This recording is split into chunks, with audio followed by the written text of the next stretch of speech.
2020 Showdown. Dem'S sending in its most corrupt to take on Trump in order to save Obama's legacy, by Ethan Sabo for rwnofficial.com. The Democrats are starting to get desperate. They know that President Trump is fulfilling all the promises to the American people. The dismantling of Barack Obama's legacy is something President Trump promised to achieve, and he's done just that. Obamacare was a complete disaster. We can check that off our list. It's gone. Bringing the economy back from the brink of collapse wasn't even a challenge for President Trump. Lowering taxes and creating more wealth in America has our economy roaring again. There are a few things that still need to be done, but so far so good. The Donald is literally making America great again.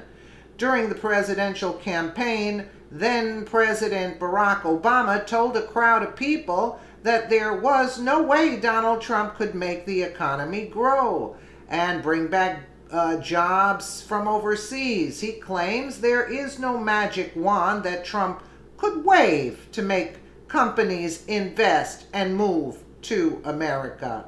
Well, we saw how that worked out, right? Or that folks are trained for the jobs that are coming in now, because some of those jobs of the past are just not going to come back. And when somebody says, like the person you just mentioned, who I'm not going to advertise for, that he's going to bring all these jobs back. Well, how exactly are you going to do that? What are you going to do? There's no answer to it. He just says, well, I'm going to negotiate a better deal. Well, how exactly are you going to negotiate that? Companies are not going to leave the United States anymore without consequences. Not going to happen. It's not going to happen. Masa of SoftBank from Japan, and he's just agreed to invest $50 billion in the United States and 50,000 jobs. And he's one of the great men of industry, so I just want to thank you. Thank you very much. So we just had some very good news because of what's happening in the spirit and the hope. I was just called by the head people at Sprint, and they're going to be bringing 5,000 jobs back to the United States. They're taking them from other countries. They're bringing them back to the United States. What magic wand do you have? Pfizer and Corning. These three companies are announcing that pharmaceutical glass packaging will now be made in America. Very pleased to announce that the great company ExxonMobil is going to be investing $20 billion in the Gulf Coast and the Gulf Coast region. It'll be 45,000 jobs, and they're great jobs, $100,000 average. What magic wand do you have? That was good. This backfired right in Barack Obama's face. The best part of it, President Trump wasn't even sworn into office yet. President Trump was already working hard to make America great again before he was sworn into office. That's what a real leader looks like. I don't remember Barack Obama doing anything after he was elected except putting together a huge tax hike to fund the American Recovery and Reinvestment Act of 2009. Those shovel-ready jobs weren't so shovel-ready. Barack Obama had to admit that a few years later. Now, Democrats are angry that President Trump has brought the economy back and Americans are back to work. Nancy Pelosi's Trump derangement syndrome has taken full effect recently. Pelosi claimed that low employment numbers mean little to the American people. The jobs report shows that strong employment numbers mean little to the families hit with soaring new costs under Republicans' watch. Unbelievable. How they could say that with a straight face.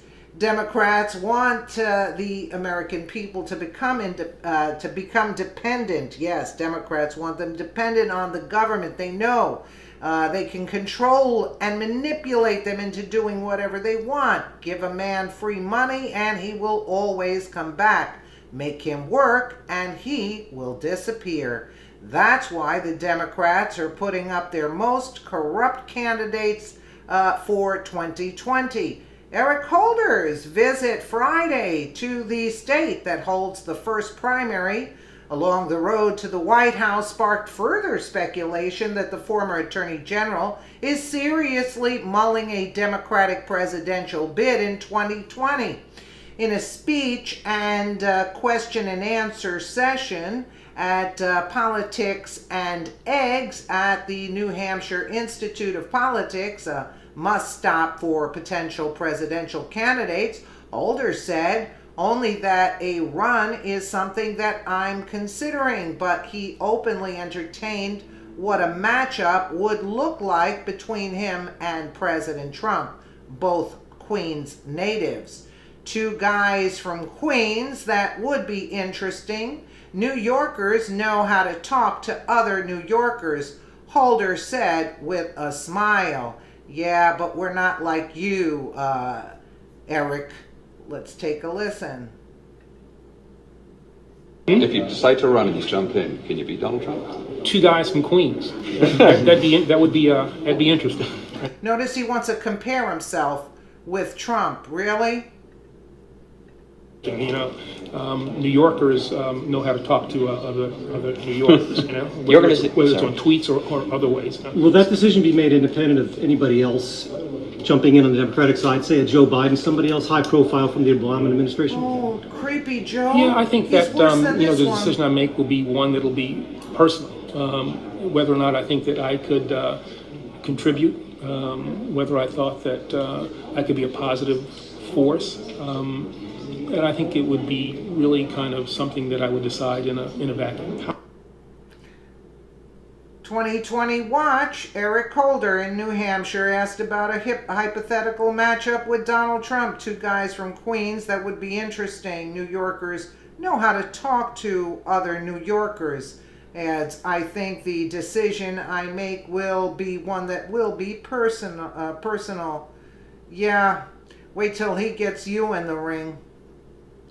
Holder repeated this often used line that he'd decide on any Democratic presidential run by early next year. Fox News wrote this about it. I think the decision I make will be one that will be personal, whether or not I think I could contribute, whether I thought I could. Okay, we heard that. 2020 watch Eric Holder. So Holder, who ran the Justice Department from 2009 until 2015 under then President Barack Hussein Obama, joked that there are some assumptions about why I'm here in New Hampshire. Still, he maintained that the real reason he was in the state was in his capacity as chairman of the National Democratic Redistricting Committee, which aims to end the practice of partisan gerrymandering. Holder warned that our democracy is under attack, adding, we're up here to try to influence state legislative races. In a separate interview on the eve of his New Hampshire visit, the nation's first black attorney general said he wouldn't label Trump a racist. Oh God, I mean, this is unbelievable. He wouldn't. Now he's very soft spoken.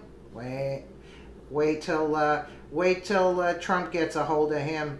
But he added, the president and other members of his administration have tried to use race as a wedge issue to divide the American people. Yeah, and it is something that I think is reprehensible. So take a look at Obama. It is inconsistent with who we say we are as a people, and it is not what we expect from anybody who is supposed to be the leader of the entire nation. Eric Holder is someone that will never become president. He's far too corrupt and unqualified for the job. Project Gunrunner alone should derail any possible run for president for Eric Holder. The scandals that rocked the Obama administration should put a nail in his political coffin. I mean, really? This guy should be prosecuted, not running for president, you know? Listen, we had 8 years of Obama. We're not making the same mistake over again. That's for sure. those kind of politics, and then they said Biden. I think Biden is worse than Holder. He's a disgusting human being. He's like, ugh, he's creepy. Let me know what you guys think in the comments below. And again, thank you so much for watching.